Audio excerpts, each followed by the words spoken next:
नमस्कार मित्रों, स्वागत है आपका न्यूज़ 24 प्राइम के टॉक शो अश्विनी सीरीज में। मित्रों, आज चर्चा का विषय भाजपा और भाजपा का स्वर्ण प्रेम। स्वर्ण पर भी जो स्वर्ण समाज है उसमें भी ब्राह्मणों के लिए भाजपा की सोच ये प्रदर्शित होती है कि महाराष्ट्र के इन इलेक्शन से पूर्व भाजपा शासित प्रदेशों में केवल एक मुख्यमंत्री ब्राह्मण था, फडणवीस। क्यों? क्या और प्रदेशों में शीर्ष नेतृत्व में क्या ब्राह्मण सक्षम नहीं थे, क्षत्रिय सक्षम नहीं थे, या वैश्य नेता सक्षम नहीं थे? क्यों कर भाजपा की सोच में ये परिवर्तन आ रहा है? ये बड़ा महत्वपूर्ण विषय है, गंभीर है। इसलिए है क्योंकि कहीं ना कहीं SC/ST पर जो बिल लाया गया है उसके पीछे भी कोई ना कोई सोच ऐसे ही काम कर रही है। ये भाजपा के शीर्ष नेतृत्व को सोचना चाहिए। इससे समाज में मैसेज निगेटिव जाता है। समाज में मैसेज इसलिए भी निगेटिव जाता है कि 6.5-7 साल के दौरान इंक्लूडिंग मोदी पार्ट 2 आर्थिक जो स्थितियां हैं भाजपा की, जो नीतियां हैं, वो जन सामान्य के हित में नहीं है। पर्टिकुलर सेक्टर तो प्रिविलेज्ड हो रहा है और जो गरीबों के नाम पे दी जाने वाली बातें हैं, कही जाने वाली बातें, उसमें हकीकत उससे कहीं इतर है। चाहे वो 2 रुपये किलो का अनाज हो, चाहे वो 3 रुपये किलो का चावल हो, हकीकत ये है कि इसकी 80% मार्केट ब्लैक हो रही है। मैं खुद इस चीज़ का अनुभव कर चुका हूँ, कई लोगों से मिलके बात करके, जिनको 20-20, 30-30 किलो अनाज मिलता है। कहना भैया हम खा नहीं पाते, क्या करते हैं आप, हम 8 रुपये 10 रुपये में बेच देते हैं। यह राशन की दुकानों में खरीद वापस हो जाती है। तो किसके लिए आर्थिक नीतियाँ बनाई जा रही हैं? क्योंकि आर्थिक नीति बनाने के लिए मैं ये नहीं कहता कि IRS सक्षम नहीं होते या बड़े बड़े इकोनॉमिस्ट सक्षम नहीं हैं। निसंदेह इकोनॉमिक्स में उनकी महत्ता हासिल है, उनको ज्ञान है, लेकिन वो किताबी ज्ञान व्यवहारिक ज्ञान के आगे कोई मायना नहीं रखता है। इसलिए भाजपा को आर्थिक मामलों में नेतृत्व के लिए गडकरी जैसा व्यक्तित्व चाहिए। मुझे ये कहने में कोई संकोच नहीं कि भाजपा की वर्तमान जो कार्यकारिणी है, जो वर्तमान उसकी लीड ऑफ लीडरशिप है, नितिन गडकरी एक ऐसा नाम है जो किसी भी सोच से परे है, सरल, मृदुभाषी और प्रैक्टिकल है। और आर्थिक नीतियों के बनाने में ऐसा आदमी चाहिए जिसको कि व्यवहारिकता का ज्ञान भी हो। मैं ये नहीं कह रहा सीतारमण जी में कोई कमी है, परंतु हकीकत ये है कि वो अपूर्ण है। अपूर्ण इसलिए है कि वो उतना ही कहती हैं, सुनती हैं, जितना कि उनको उनकी IRS लॉबी या नीति आयोग के तथाकथित अव्यवहारिक, में बार बार इस शब्द को उपयोग करता हूँ कि हिंदुस्तान का दुर्भाग्य ये है कि जो नीति निर्धारण तत्व है हिंदुस्तान की सरकारों का, वो उन हाथों में है जो व्यवहारिक नहीं। इसको मुझे कहने में और मुझे मानने में कोई गुरेज नहीं। मोदी सरकार से अपेक्षा की गई थी कि ये व्यवहारिक लोगों की सरकार है, क्योंकि इसके साथ संघ का नाम है और संघ ग्रासरूट लेवल पर काम करने वाला एक संगठन है। परंतु मोदी फर्स्ट से जो एक कॉरपोरेट इंपैक्ट भाजपा की सरकार में प्रवेश किया, वो दिन दूनी रात चौगुनी फलित हो रहा। और उसका खामियाजा मुझे चाणक्य की सूत्र याद आती है कि जिस शासन का शासक व्यापारी होगा उस शासन में जनता परेशान होगी। और कमोबेश ये कटु सत्य आज चरित्रार्थ भी हो रहा है। मैं शेयर करूंगा आपसे कि मोदी जी ने न्यूयॉर्क में अपनी पहले बार के भाषण में जब न्यूयॉर्क को संबोधित किया, वहाँ के भारतीयों को संबोधित किया, तो उन्होंने कहा था मैं गुजराती व्यापार मेरे खून में। मोदी जी निसंदेह व्यक्ति एज एन इंडिविजुअल एक अच्छे व्यक्ति हैं, परंतु जो उनमें कॉरपोरेट इम्पैक्ट है वो 52 से 57% मध्यम वर्ग को इग्नोर करता है। भाजपा की सोच में जो करंट लीडरशिप ट्रेंड चल रहा है भाजपा का, वो कहीं ना कहीं एंटी श्रवण मानसिकता का है।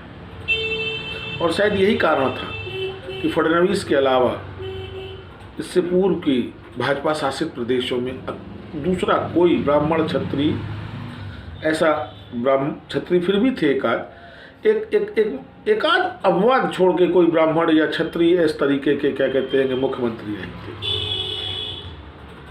आज भारत की आर्थिक व्यवस्था को वास्तविक गति देने के लिए, क्योंकि मैं फिर आपसे शेयर करूंगा, ये वही नीति आयोग है जिसमें इकोनॉमिस्ट तो हैं लेकिन उनकी इकोनॉमिक जो है वो ग्रास रूट लेवल पर कहीं भी सक्सेस नहीं।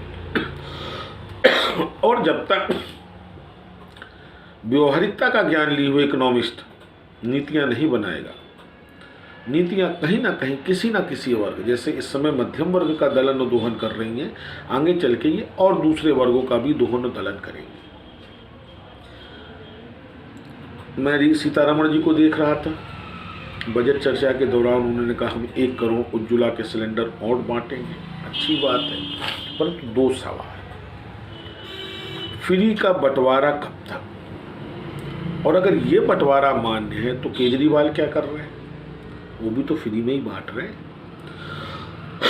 जो पैसा भारत की आम जनता करों के माध्यम से अपने विकास के लिए देती है, वो वोट बैंक के लिए फ्री में बांटा जाना।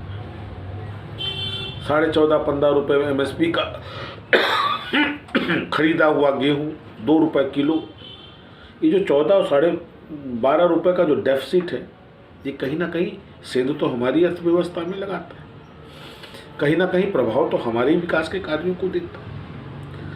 इसकी जगह अगर हम उस वर्ग को रोजी रोजगार के साधन उपलब्ध कराएं, उनकी आय बढ़ाएं, बजाय इसके कि उनको फ्री में दें, तो ज़्यादा हितकर होगा, ऐसी मेरी सोच है।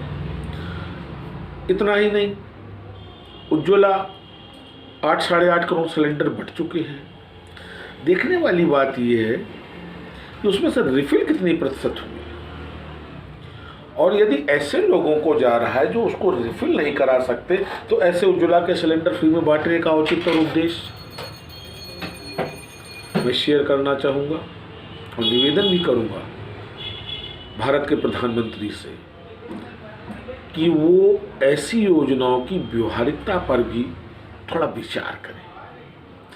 मात्र घर में गैस का सिलेंडर दे देने से महिला की अस्मिता की रक्षा नहीं होती। आप देखिए कि हिंदुस्तान में परसेंटेज ऑफ रेट भी कंपैरेटिव टू प्रीवियस, और उसका क्वांटम क्या हो रहा है। हिंदुस्तान में महिलाओं को स्वावलंबी बनाने के लिए व्यवहारिक रूप से क्या किया जा रहा है, कितने वुमेन एंटरप्रेन्योर्स डेवलप हो रहे हैं। इससे महिलाओं की स्वावलंबिता और उनकी आत्मनिर्भरता और उनका सम्मान बढ़ेगा। गैस सिलेंडर देने से नहीं बढ़ेगा। सिलेंडर 2-4 महीने चलेगा, उसके बाद में अगर उस आदमी के पास आमद ही नहीं है, वो फिल ही नहीं करा सकता, तो सिलेंडर का अंतोगत्वा होगा क्या? यहाँ आपको चाहिए एक व्यवहारिक सोच का वित्त मंत्री, जैसा कि नितिन गडकरी है,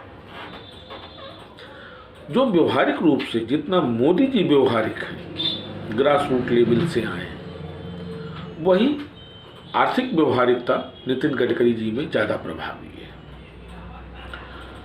तो मित्रों, अभी भी समय है, 2.5-3 साल इस सरकार के भी हैं, 1-2 बजट अभी इस सरकार के और आने हैं। और फिर मैं आपसे शेयर करूं कि जब तक इस 52 से 57% के मध्यम वर्ग को मेन स्ट्रीम में नहीं जोड़ा जाएगा, इसके उत्थान के लिए प्रयास नहीं किया जाएगा, भारत की आंकड़ों की गति तो तीव्र हो सकती है, सो कॉल्ड GDP बूस्ट कर सकती है, सेंसेक्स इंडेक्स में उछाल हो सकती है, कि भारत की आर्थिक नहीं सुधरी। क्यों? क्योंकि ये वो मुद्दा है जिस पे सबसे पहले 51 में कांग्रेस ने कंसीडर किया था, जब महात्मा गांधी ने स्वदेशी आंदोलन पर बल दिया था।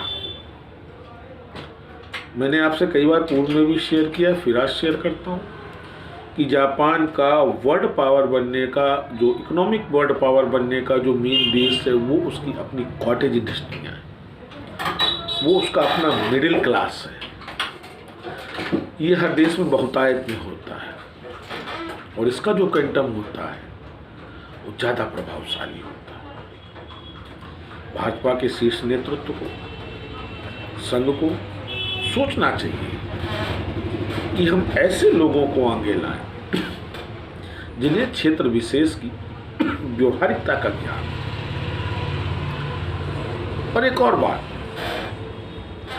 कांग्रेस शासन में भी यही होता था और कमोबेश वही रिपीटिशन मोदी शासन में भी है कि अधिकांशतर मंत्री राज्यसभा के, मतलब समझ रहे हैं, वो नीतियां सक्सेस हो गई तो सरकार की है और नीतियां असफल हो गई तो उस मंत्री की है।